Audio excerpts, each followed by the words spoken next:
He delivered a message that shattered the political echo chamber, speaking with a clarity and force that cut through the noise. The moment was electric, not because of bombast, but because of truth. The kind of truth that powerful people fear. He didn't need to shout. The facts did the heavy lifting. It was a direct, unfiltered takedown of corruption, aimed squarely at the entrenched systems that have gone unchecked for decades. The focus wasn't just on one politician. It was on an entire structure built around power, profit, and manipulation. This wasn't a partisan hit job. It was an exposure of a broken system where influence is traded like stock options, and where the rules that apply to everyday people are routinely bent, twisted, or outright ignored by those in power. For years, there have been whispers, articles buried in the back pages, odd financial disclosures that didn't quite make sense. And now, it's all out in the open. There was no sugarcoating, no diplomatic phrasing, just facts. Cold, hard, and impossible to ignore. The speech peeled back the curtain on how deep the rot goes. It called out the convenient timing of trades, the uncanny accuracy of investment decisions made by certain lawmakers and their families, and the jaw-dropping increase in personal wealth while the rest of the country struggled. It wasn't speculation, it was data. Patterns that any rational person would find suspicious. The kind of data that, if tied to an average citizen, would likely result in serious investigations, maybe even prison time. But here, silence. Until now. He pointed directly at the contradictions, highlighting how those in office are meant to serve the people, not use their positions to quietly build financial empires. This wasn't about party lines. It was about ethics, integrity, responsibility. He reminded people that public servants are supposed to be held to a higher standard, not given a free pass because of tenure, fame, or connections. It was a gut check for anyone who still believes in accountability. The reaction was swift and visceral. You could feel the tremor ripple across social media and independent outlets. People were shocked, not because they didn't suspect it, but because someone finally said it, plainly, publicly, and without fear. It was like a dam breaking. Comments flooded in. Questions were raised. The old guard had been put on notice, and there was no way to spin it, no easy distraction to change the subject. The words hit like a freight train and stuck in the national conversation. This wasn't just a viral moment. It was the kind of truth-telling that shifts paradigms. That rewrites narratives. That takes someone previously viewed as untouchable and places them firmly under the microscope. No longer shielded by media loyalty or party allegiance, the subject of the speech was now being seen through a different lens, a lens shaped by receipts, numbers, and years of conveniently ignored red flags. It wasn't said with venom. It was said with purpose, precision, the kind of delivery that doesn't just accuse but demands answers. Not for clout, not for headlines, but for the people. The ones who work, struggle, and sacrifice while watching those in power play by an entirely different set of rules. The message was clear. No one is above scrutiny, and the era of blind trust is over. The fallout didn't just shake political circles. It energized a public hungry for truth. For too long, these issues were dismissed as conspiracy, as fringe chatter. But now it had been laid out in front of the world, and people were listening. Some in the establishment tried to downplay it, to call it exaggerated or unfair. But the numbers didn't lie. The timing didn't lie. The outrage wasn't manufactured, it was earned. That speech wasn't about tearing someone down.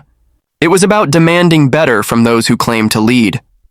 About reminding people that democracy isn't just about voting, it's about vigilance. It's about holding power to account, no matter how long someone has held their seat or how polished their public image may be.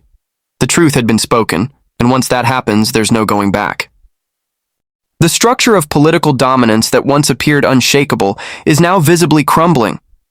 What was once hidden behind polished speeches, tightly controlled media narratives, and ceremonial gestures of leadership has been dragged into the spotlight. It's not about petty scandals or isolated missteps. This is about a long-standing power structure that fed off public trust while quietly building an empire of influence, wealth, and self-preservation. The cracks were always there, subtle at first. Shifts in financial disclosures, oddly timed, decisions that benefited certain individuals far more than the constituents they claimed to serve, and the eerie silence that followed every questionable move. This wasn't a case of a few bad apples. This was a systemic pattern of manipulation and exploitation. And now, after years of whispers and fragmented reports, the narrative is changing. The perception of untouchability is gone. For decades, the figure in question operated behind a veil of respectability, held up as a symbol of leadership and experience. But leadership, true leadership, is not defined by longevity or rhetoric. It's defined by integrity and accountability. When the actions of a public servant begin to reflect self-interest over service, people begin to notice, and they have. What's unraveling now isn't just one political career. It's a dynasty built on carefully curated power moves and a deep-rooted connection to the institutions that protect their own. Connections to media, donors, corporate partners, and party machinery created a web so tightly knit that it seemed impenetrable. But no web is immune to pressure, especially when the public finally starts pulling on the threads. This isn't just political theater. This is the public reclaiming its voice. The shift didn't happen overnight.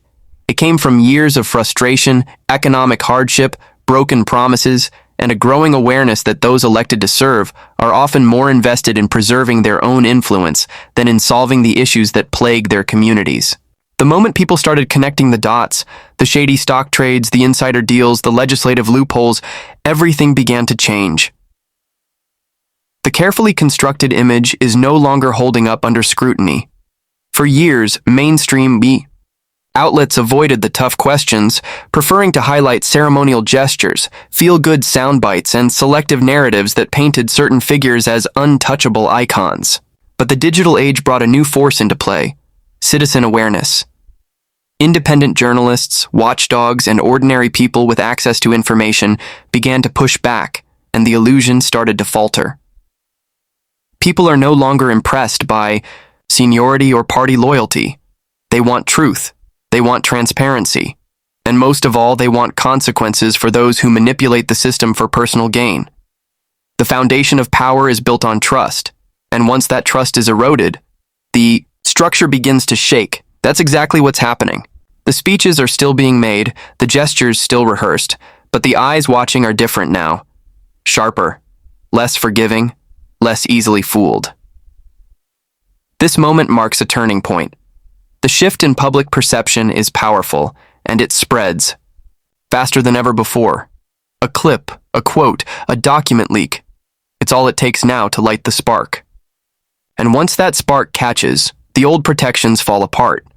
The people who were once allies start to distance themselves. The media that once provided cover begins to ask real questions, and supporters who once defended blindly start reconsidering where their loyalty lies. What's collapsing now isn't just one career. It's the mythology surrounding it. The idea that decades in office automatically means moral authority. The assumption that someone who speaks with Polish must also act with principle. That veil has lifted. The web of influence, once the source of untouchable strength, is now the very thing drawing the most suspicion. Each connection, each deal, each appearance of impropriety is now being viewed under a microscope. This unraveling is not the result of a single event. It's the product of years of accumulation, of unchecked power, of repeated ethical gray areas, of decisions that prioritized personal advancement over public good. Now, faced with public scrutiny and a rising tide of accountability, the grip on power is slipping. It doesn't matter how many allies remain or how many defenses are raised, the damage is already done. The story is no longer being written behind closed doors. It's unfolding. For years, the mainstream media acted as a protective shield, carefully curating narratives, ignoring uncomfortable truths, and dismissing legitimate questions as conspiracy or political noise. Stories that should have shaken the foundation of public trust were either buried in footnotes or spun into something unrecognizable. The public watched, growing more disillusioned by the day, sensing that the full truth was being kept just out of reach. But this time they couldn't bury it. The dam finally broke, and the flood of reality couldn't be held back any longer. This moment was different. What surfaced wasn't just a fleeting scandal or another partisan squabble. It was a detailed, undeniable exposure of misconduct backed by data, timelines, and irrefutable patterns. There was no speculation, just numbers and records that raised eyebrows across the board. The media machine, so accustomed to deflecting or controlling narratives, was caught flat-footed. The story had escaped their grasp. It was out in the wild, and people were already running with it. Independent voices, once labeled fringe or unreliable, were suddenly leading the conversation. They brought the receipts, the screenshots, the open-source research. They connected the dots in ways traditional outlets refused to. And because they weren't tied to political donations, corporate sponsors, or party loyalty, they said what everyone else was too afraid to admit. The game is rigged, and those at the top have been playing it without consequence for far too long. As the truth made its way into public consciousness, the carefully managed silence broke. People started asking the questions legacy outlets had avoided for years. How does someone in public service amass extraordinary wealth far beyond the scope of their salary? Why do financial trades seem to align so perfectly with key legislative decisions? Why are disclosures delayed, vague, or riddled with inconsistencies? These weren't accusations, they were observations, and they painted a picture too clear to ignore. Attempts to control the damage came swiftly. Press statements were released, allies came forward with defensive talking points, and the usual op-eds tried to reframe the conversation. But the genie wasn't going back in the bottle. Too many people had seen the patterns for themselves. Too many had already shared the story, reposted the videos, or dug through the public records. The truth was no longer hidden in the shadows, it was trending. This shift wasn't just about a single incident. It reflected a growing awareness among everyday people that traditional media no longer serves as a check on power, but often as its accomplice. Years of editorial bias, selective coverage, and cozy relationships with political figures have corroded public trust. And now, when it matters most, the media finds itself with little credibility to fight back. The narrative isn't in their control anymore. For the first time in a long time, the power of information has been democratized. And that's what makes this moment so dangerous for those who benefited from secrecy. A tweet, a live stream, a screen-recorded clip from a public hearing. These are now the sources that shape public opinion. People aren't waiting for the 6 o'clock news or the Sunday panel shows to tell them what to think. They're thinking for themselves, digging deeper, and rejecting the sanitized version of events they're being handed. This transformation is terrifying to the establishment because it means they no longer own the truth. They can't selectively broadcast it. They can't ignore it until it goes away. When a story resonates on this level, when the facts are so glaring that they can't be denied, even their most trusted defenders are forced to tread carefully. Suddenly, there's hesitancy where there used to be certainty. Journalists, who once turned a blind eye, are now nervously asking questions they should have asked years ago. The result is a crumbling of narrative control. The illusion of integrity once projected by certain public figures is collapsing under the weight of evidence and the speed of exposure. People are done giving the benefit of the doubt to those who have repeatedly shown they don't deserve it. What's happening now is more than a news cycle. It's a reckoning. A clear sign that the old ways of managing public perception no longer work in an age where the truth can't be contained by headlines. There comes a moment when the carefully balanced facade of authority begins to tilt, not because of a dramatic scandal or explosive event, but because the collective patience of the people reaches its limit. That limit has been crossed. What once passed for leadership now looks like opportunism. What used to be framed as experience now reads like calculated survival. The shift in public consciousness didn't happen all at once, but it's undeniable now. The old ways are no longer being accepted without question. The call for accountability has been simmering beneath the surface for years, fueled by broken promises, unaddressed crises, and the growing realization that a ruling class has been operating in the background, profiting while the people struggled. It wasn't just about money. It was about the erosion of trust. It was about watching the same faces say the same things while conditions worsened and nothing truly changed. And now, someone finally said what everyone was thinking out loud. The TU message landed like a spark in dry grass. Not because it was overly theatrical or filled with anger, but because it was honest. It reminded people that those in power are meant to serve, not rule. That holding office should never be confused with holding ownership over the people. It wasn't just a critique, it was a wake-up call. One that has turned the spotlight on a political class that has grown far too comfortable with a lack of consequences. For decades, the system has allowed career politicians to insulate themselves from the real-world impact of their decisions. They speak of sacrifice while enjoying insider advantages. They preach fairness while engaging in selective enforcement of laws. They position themselves as champions of the people while becoming symbols of self-interest. This isn't a flaw in the system. It's a feature that has been exploited by those who learned how to game it. The response to the call for transparency wasn't silence, it was resistance. A defensive posture. The machinery of power doesn't roll over easily. It counters with deflection, with character attacks, with distractions meant to muddy the waters.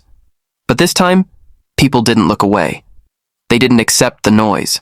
They saw the panic, the scrambling, the disarray, and they recognized it for what it was, and fear. Not fear of lies, but fear of truth, of exposure, of a changing tide. This isn't just about one person, one seat, or one institution.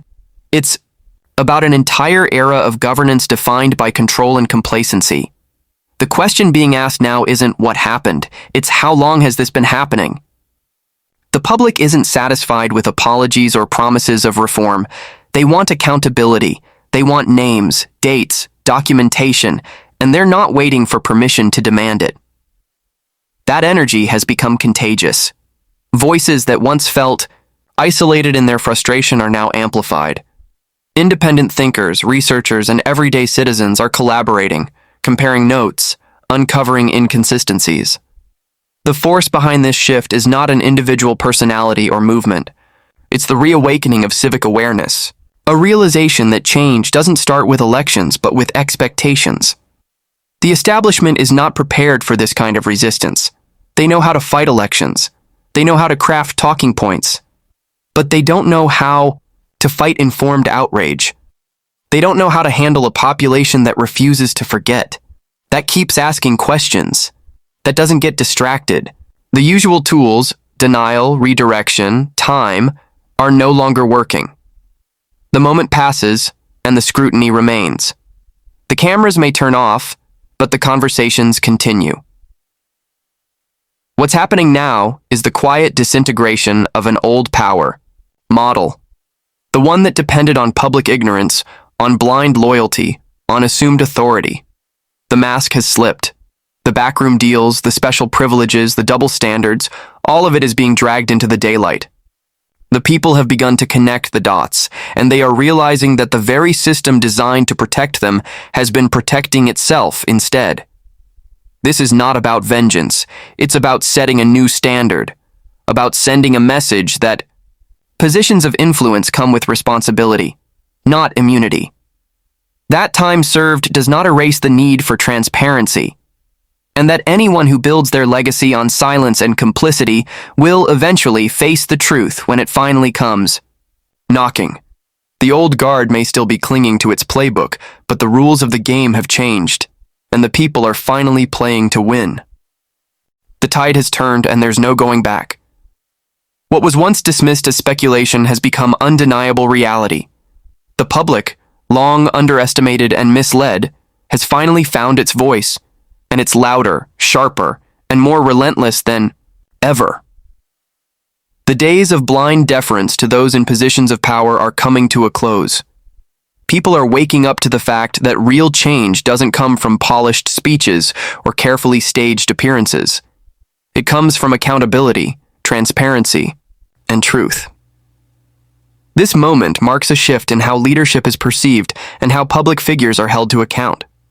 It's not enough to play the role of a servant of the people. Those days of theater are over. The people are now watching what's done behind the scenes just as closely as they've listened to what's said in front of the cameras. Empty rhetoric won't work anymore. Legacy media can no longer serve as a shield. Influence doesn't guarantee immunity. The power of narrative no longer belongs solely to those at the top. What we are witnessing is the unraveling of an era where individuals rose to power not necessarily because they were right for the job, but because they knew how to maneuver within a system that rewarded loyalty to the machine over loyalty to the truth. That machine is breaking down. The gears are jamming. The mask of virtue that so many wore to disguise ambition and entitlement is cracking, and underneath, people are seeing the truth. The road ahead isn't just about the fall of one figure. It's about redefining what the public will tolerate and what it will demand. It's about drawing a line and saying enough is enough. It's about realizing that leadership is not a crown. It's a burden of trust. And when that trust is broken, there must be consequences. Otherwise, the entire system becomes a performance with no purpose. The people aren't asking for perfection. They're asking for honesty, for fairness, for decisions that reflect the needs of the many, not the wealth of the few. They want to believe in those they elect. They want to see a government that reflects their values, not just their votes. And the moment someone dares to challenge the status quo, to question the untouchable, and to lay bare the truths that have been ignored for decades, that's when real change begins. This isn't the end of the story. It's the beginning of a new chapter, one in which the people reclaim their power, question everything, and refuse to be silenced. The truth has been spoken, and the echoes are only growing louder. Those who thought they could operate unchecked are now finding that the spotlight they once used to build their image is the same light exposing everything they hoped to keep hidden. The people are watching now,